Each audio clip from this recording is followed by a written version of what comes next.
BBC news আন্তর্জাতিক সংবাদে আপনাকে স্বাগতম। শুরুতেই সংবাদ শিরোনাম, এরপর বিস্তারিত। ইরান কেন হরমুজের ওপর পূর্ণ সার্বভৌমত্ব চাচ্ছে? শুধুই কি রাজস্ব নাকি অন্য কিছু? ইরানের অস্ত্র কারখানায় ৮০টিরও বেশি বোমা নিক্ষেপ ইসরায়েলের।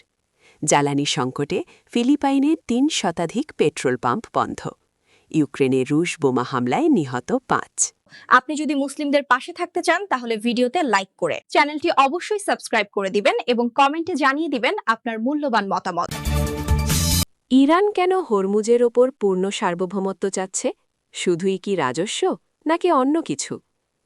ইরানে যুক্তরাষ্ট্র ও ইসরায়েলের শুরু করা আগ্রাসনের অবসানে সম্প্রতি তেহরান তাদের দাবি দেওয়ার একটি তালিকা দিয়েছে। তালিকায় নতুনভাবে এমন একটি দাবি যোগ করা হয়েছে যা আগে তেহরানের শর্তের মধ্যে ছিল না। আর দাবিটি হল হরমুজ প্রণালীতে ইরানের সার্বভৌমত্বের স্বীকৃতি।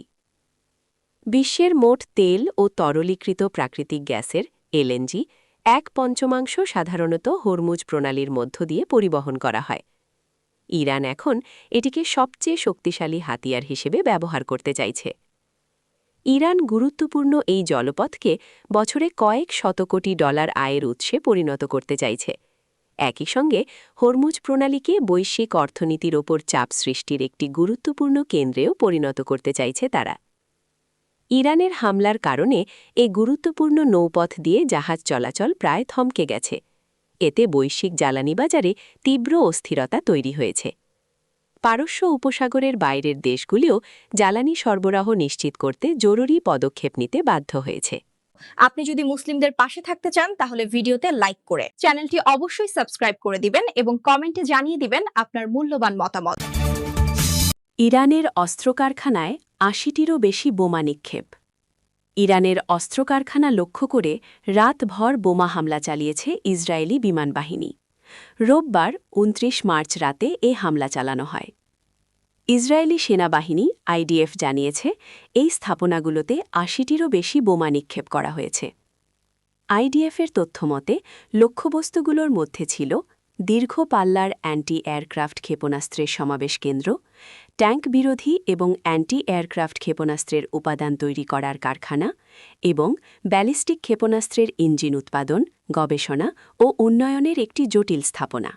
আপনি যদি মুসলিমদের পাশে থাকতে চান তাহলে ভিডিওতে লাইক করে চ্যানেলটি অবশ্যই সাবস্ক্রাইব করে দিবেন এবং কমেন্টে জানিয়ে দিবেন আপনার মূল্যবান মতামত। জ্বালানি সংকটে ফিলিপাইনে ৩০০ শতাধিক পেট্রোল পাম্প বন্ধ। ইরানের বিরুদ্ধে যুক্তরাষ্ট্র ও ইসরায়েলের চলমান যুদ্ধের কারণে জ্বালানি সরবরাহের সংকটে পড়েছে ফিলিপাইন। এর ফলে দেশটিতে ৩০০-এর বেশি পেট্রোল পাম্প বা জ্বালানি স্টেশন বন্ধ হয়ে গেছে বলে সরকারি পর্যবেক্ষক সংস্থা জানিয়েছে।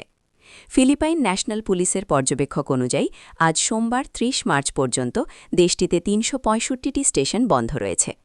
গত ২৮ ফেব্রুয়ারি যুদ্ধ শুরু হওয়ার পর থেকে ফিলিপাইন জুড়ে জ্বালানি তেলের দাম দ্বিগুণেরও বেশি বেড়েছে। তথ্যসূত্র আল জাজিরা। আপনি যদি মুসলিমদের পাশে থাকতে চান তাহলে ভিডিওতে লাইক করে চ্যানেলটি অবশ্যই সাবস্ক্রাইব করে দিবেন এবং কমেন্টে জানিয়ে দিবেন আপনার মূল্যবান মতামত। ইউক্রেনের রুশ বোমা হামলায় নিহত ৫। ইউক্রেনের বিভিন্ন অঞ্চলে রাশিয়ার বোমা হামলায় ৫ জন নিহত হয়েছেন। আহত হয়েছেন অন্তত ১৪ জন। অন্যদিকে সীমান্তবর্তী বেলগোরোদ অঞ্চলে ইউক্রেনীয় ড্রোন হামলায় ১ জন নিহত হয়েছেন বলে জানিয়েছে রাশিয়া। স্থানীয় সময় রোববার ২৯ মার্চ ইউক্রেনের দোনেৎস্ক অঞ্চলের ক্রামাটর্স্ক শহরে গ্লাইড বোমা হামলা চালায় রাশিয়া। এতে বেশ কয়েকজন হতাহত হন। পাশাপাশি ক্ষতিগ্রস্ত হয় কয়েকটি বহুতল ভবন। কিয়েভের গভর্নর অভিযোগ করেন বেসামরিক এলাকাগুলোকে ইচ্ছাকৃতভাবে লক্ষ্যবস্তু বানাচ্ছে মস্কো। ওডেসায় মাতৃসদন ও শিক্ষা প্রতিষ্ঠানে হামলায়ও হতাহত হন কয়েকজন। পাল্টা জবাবে ইউক্রেনও রাশিয়ার অভ্যন্তরে হামলা জোরদার করে। বাল্টিক সাগরের উস্তলুগা বন্দরে ড্রোন হামলায় আগুন লাগার ঘটনা ঘটে। ইউক্রেনের নিরাপত্তা সংস্থা বলছে এই হামলা রাশিয়ার জ্বালানি ও রপ্তানি সক্ষমতা দুর্বল করার কৌশলের অংশ। আপনি যদি মুসলিমদের পাশে থাকতে চান তাহলে ভিডিওতে লাইক করে চ্যানেলটি অবশ্যই সাবস্ক্রাইব করে দিবেন এবং কমেন্টে জানিয়ে দিবেন আপনার মূল্যবান মতামত।